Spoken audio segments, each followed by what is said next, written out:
இங்கே பாருங்க நிஷா மீன் பிடிச்சிக்கிட்டு இருக்கா. ஆனால் சரியான மீன் இருக்குது நிஷா.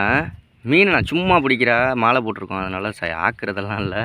சும்மா இந்த தியா மிக்சர் கொண்டு வந்தா அதனால சும்மா மிக்சரை போட்டு பாரு. இங்கே கூட பாப்பா பாருங்க எல்லாம் எப்படி வருங்க பாப்பா. மேலே எண்ணல் பாப்பா. அங்கே எண்ணல் பாப்பா. பார்த்தீங்களா துணியை கீழே வெறிச்சு அதுக்கு மேலே போடுறீ. வேணாம், ஏன் பிடிச்சி என்ன பண்ண போகுது? அது பாட்டுக்கு தின்னுட்டு போட்டு.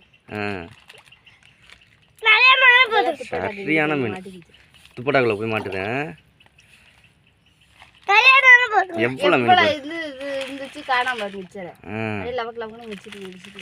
எல்லாத்தையும் தின்னுட்டு போயிடுச்சு. பிடிச்சி விட்டுட்டியா?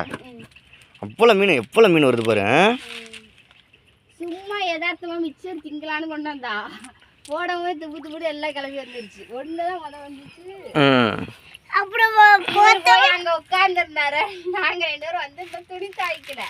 சும்மா நினைச்சுக்கிட்டு இருந்தேன். மீனுக்கு மிக்சர் போட்டா அப்புறம் நிறைய கிளம்பி வர ஆரம்பிச்சிருச்சு.